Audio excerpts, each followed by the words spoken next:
At my college graduation party, my stepmother hit me in front of all the guests when I announced my engagement, and I lost consciousness. "How dare you announce the engagement without permission?" she yelled. I remained unconscious for 3 days, and when I woke up, I was shocked to see Thash and the family.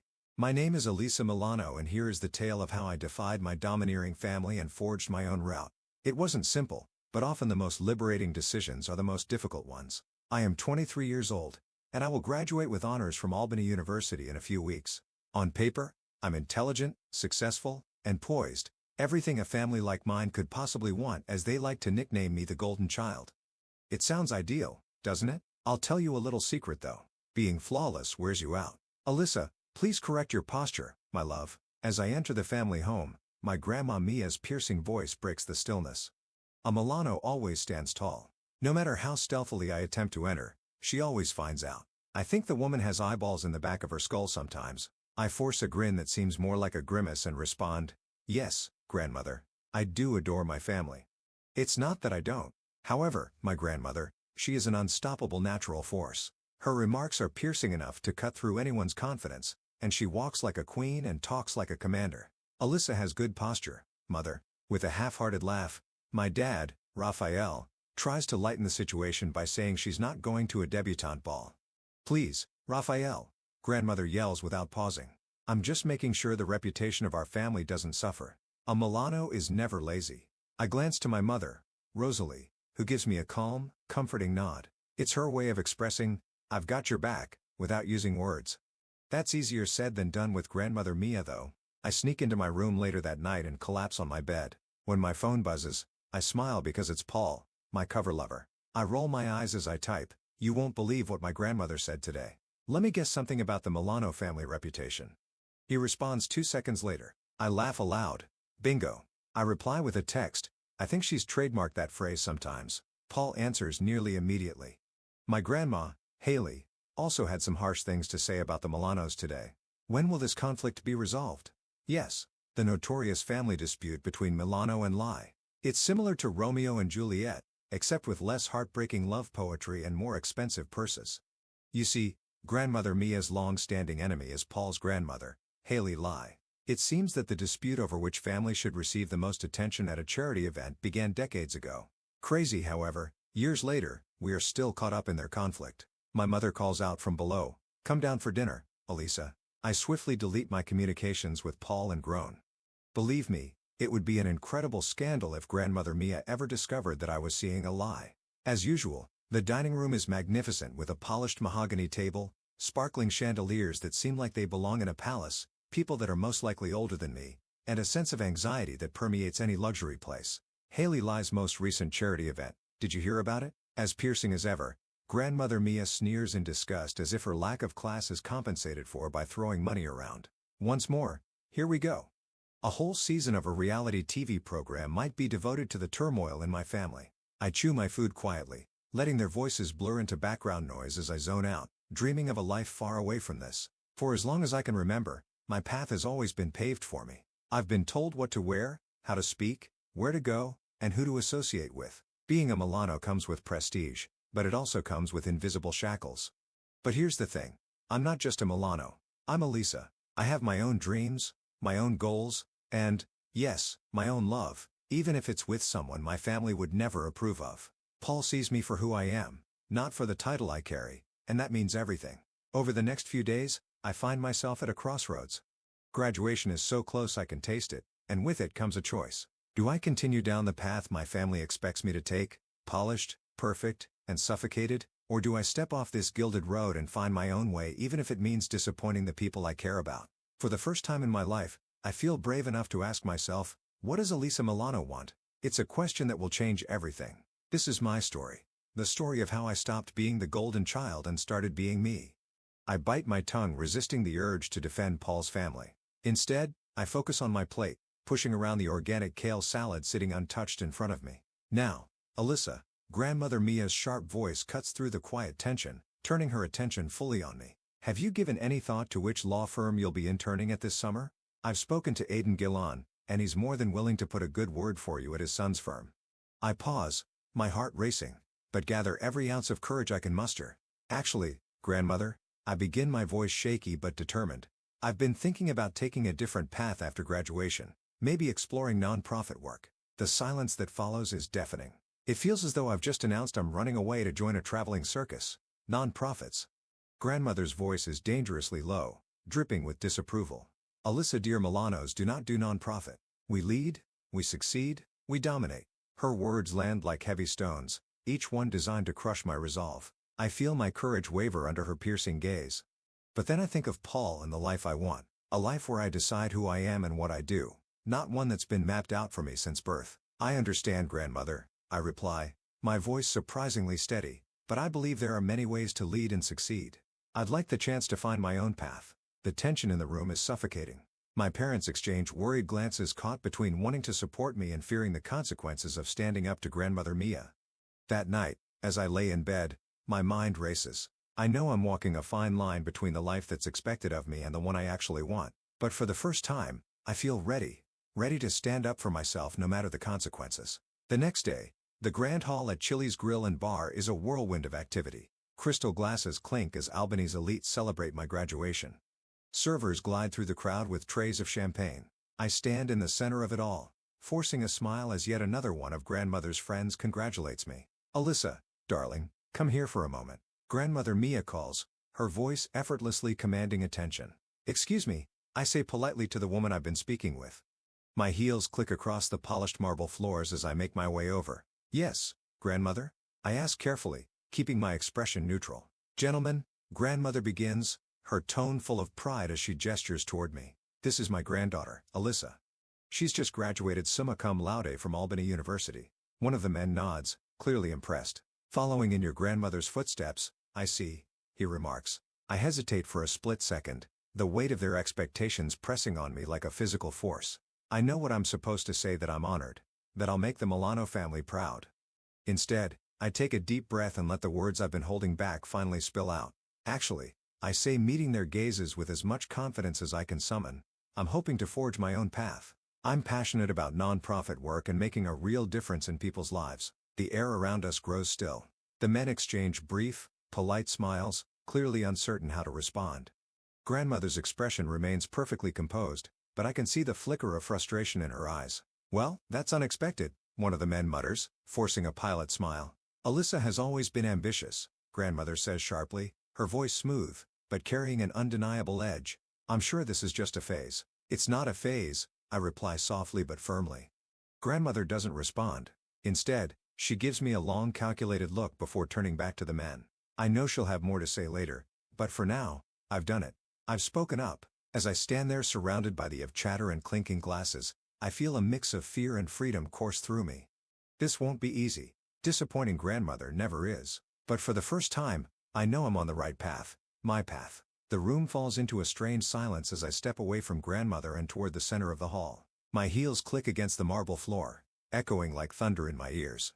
Everyone, I call out, my voice rising above the murmur of chatter. May I have your attention, please? Slowly, the room quiets and all eyes turn to me. My heart pounds so hard it feels like it might burst, but I take a deep breath and stand tall. Thank you all for coming to celebrate my graduation. I begin, forcing a small smile. But tonight, there's something else I'd like to celebrate. Out of the corner of my eye, I see grandmother Mia pushing through the crowd, her face contorted in confusion. The first crack in her otherwise flawless armor. I'm engaged, I announce, my voice ringing out clear and strong, to Paul. The room froze, time itself seemingly suspended for a long breathless moment. No one moved. No one spoke. Then, almost on cue, Paul stepped forward from across the room. He moved confidently, his presence grounding me. He reached for my hand, his warm smile reassuring. It's true, he said, his voice calm and steady. He looked at me with such affection it made my heart swell. We're in love. The crowd erupted into a chorus of shocked whispers and gasps. Lie? As in Haley L's grandson, I heard someone mutter. But the feud? The Milanos and the L's hate each other. Another voice whispered in disbelief. Fragments of conversation swirled around me, but I tuned them all out. My focus remained on Paul and on the promise of the life we wanted to build together. Confrontation. Then I saw her. Grandmother Mia. Her face was a mask of fury unlike anything I had ever seen before. She shoved past the last few people in her way and stopped just inches from me, her eyes blazing with rage. How dare you? She hissed, her voice low and sharp enough to cut glass. "How dare you embarrass me like this in front of everyone?" "Grandmother, I tried to explain, but she didn't give me a chance." Without warning, her hand lashed out, striking me across the face so hard I stumbled backward. Gasps rippled through the crowd as the world spun and darkened around me. My knees buckled, and then everything went black. Awakening. When I came to, I was lying on the floor, my head cradled in Paul's lap. His worried face swam into focus as the sounds of chaos filled the room. People were shouting, some rushing out in a flurry, while my parents desperately tried to calm things down. "Alyssa, can you hear me?" Paul's voice was tight with concern as he looked down at me. I blinked, my head throbbing. "What happened?" I mumbled, trying to sit up. Paul gently held me still. "Don't move. Your grandmother, she hit you. You blacked out for a few minutes. We're taking you to the hospital." I nodded weakly, my mind swimming as the events replayed in my head. My father appeared on my other side, his face pale with worry. Together, they carefully helped me to my feet. My cheek burned and I winced at the pain, but I stood as tall as I could. The room was still in disarray, whispers and judgmental glances flying everywhere. Yet, as Paul wrapped his arm around me protectively and led me toward the door, I felt something I hadn't felt in a long time. Freedom. A turning point. I knew this moment would change everything for my family, for me, and for Paul. But for the first time in my life, I was ready to face it because this time, I was standing up, not as a Milano, not as my grandmother's puppet, but as Elisa, and I would never look back. I saw my grandmother standing off to the side, her face cold and indifferent. There was no anger, no sadness, just an icy detachment that cut deeper than any words she could say. "Mother, how could you?" My father's voice trembled with fury as he confronted her. "She's your granddaughter." Grandmother Mia's lips curled into a faint dismissive smile. "She made her choice," she said coolly. Then her tone turned steely, each word sharper than the last. "She's no granddaughter of mine." Those words hit me harder than the slap that sent me to the ground. Reflection. As I was led toward the waiting ambulance, I couldn't help but wonder, was this the price of standing up for myself? And if it was I ready to pay it? When I woke up, I was in a sterile hospital room. The scent of disinfectant filled my nose and the soft beeping of machines echoed nearby. My head pounded and, for a moment, I couldn't remember why I was there. Then, like a floodgate opening, it all came rushing back. The party, the announcement, grandmother's fury. "Elisa, you're awake." Paul's voice broke through my daze filled with relief. He was sitting by my bedside, dark circles shadowing his eyes as though he hadn't slept in days. Moving forward, over the next few weeks, I faced some of the hardest moments of my life. I moved out of the family home, packing up my things while ignoring my grandmother's threats and guilt trips. She thought I'd break that I'd come crawling back, but I didn't. I accepted a job offer in San Antonio, a position with a non-profit organization. I had been too afraid to consider it before. The opportunity had always been there waiting, but I'd let fear and family expectations hold me back. Not anymore. It wasn't easy starting over. It never is. But as the days passed, I began to feel something I hadn't felt in a long time. Freedom. Paul was by my side every step of the way. He helped me find a small apartment in the city just big enough to feel like home, and he offered unwavering support when the nightmares came. Because they did come. Flashes of that night. My grandmother's furious face, the sharp sting of her hand, the cold finality of her words. "Maybe I should see someone," I admitted to Paul one night after waking up drenched in sweat. He sat beside me, his hand gently rubbing my back as I tried to catch my breath. "You should," he said softly, his voice full of love and understanding. "There's no shame in getting help, Alyssa. What you've been through, it's a lot." I nodded, tears pricking at the corners of my eyes. For so long, I'd carried the weight of being a Milano, of being perfect, but now I was ready to let that weight go. In the months that followed, I found myself again.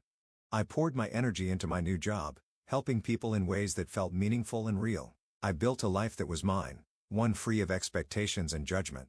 My relationship with my parents began to heal as they realized how much I'd sacrificed to make them proud. And Paul stood by me through it all. One day, as I stood on the balcony of my little son, Antonio, apartment staring out at the bustling city below, I felt a quiet sense of peace.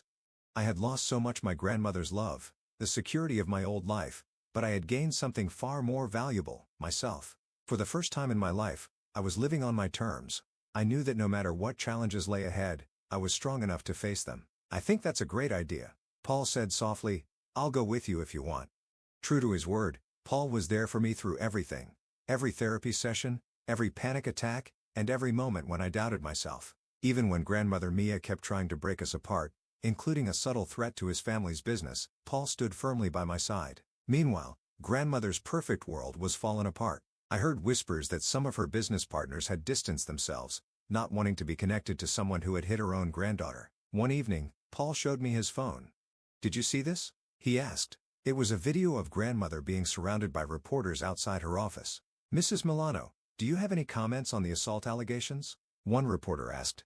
"Is it true you tried to bribe your granddaughter's fee and say?" Another pushed. "How do you respond to claims that you're using your influence to hide the story?" Grandmother's face was full of anger as she ignored the questions and shoved past the reporters without saying a word. "Karma's a nightmare," I muttered, feeling both satisfied and a little sad. That part of my life was over. 3 years flew by in San Antonio. Paul and I got married in a small, simple ceremony far away from the Albany society pages. It was quiet, beautiful, and exactly what we wanted. We were happy, building a life together on our own terms. Then one day, an invitation arrived. A charity gala in Albany. I hesitated, holding the invitation in my hands, but Paul squeezed my hand reassuringly. "We can handle it. We're not the same people we were 3 years ago." When we walked into the grand ballroom, I could feel the eyes on us, hear the whispers behind our backs. I held my head high and kept moving. Then I saw her. Grandmother Mia. She was standing alone by the bar looking smaller, less intimidating than I remembered. Our eyes met, and to my surprise, she walked toward me. "Alyssa," she said, her voice softer than I'd ever heard it. It lacked its usual confidence and power. "I'm glad you came, Grandmother," I replied coolly. She glanced around nervously as if checking who was watching. "I was hoping we could talk. I want to apologize for what happened. I reacted poorly, and I'm sorry." I froze, shocked. An apology from Mia Milano. I never thought I'd hear those words, but when I looked into her eyes, I saw no real regret, only desperation. "I appreciate the sentiment," I said calmly, "but I'm afraid it's too little, too late." Her face fell. "But we're family," she said quickly, almost pleading. "Surely, we can move past this." I shook my head, my voice steady. "Some actions are unforgivable, Grandmother. That night, you showed me exactly who you are, and I believe you." Her shoulders slumped, and for the first time, she looked truly defeated. As we stood there, I began to learn just how far she'd fallen. Her company had lost major contracts. Several employees had come forward with lawsuits accusing her of years of mistreatment and abuse. Her social circle, the very people she once ruled over, had abandoned her. Many of them had even sided with Haley Leary, her lifelong rival. Grandmother Mia, once untouchable, was now alone. As I turned to leave, Paul took my hand, and we walked away together. I felt lighter than I had in years. I realized then that I wasn't angry anymore. I wasn't sad either. I was free, and for me, that was enough. She added, "I've lost everything," with a little tremble in her voice.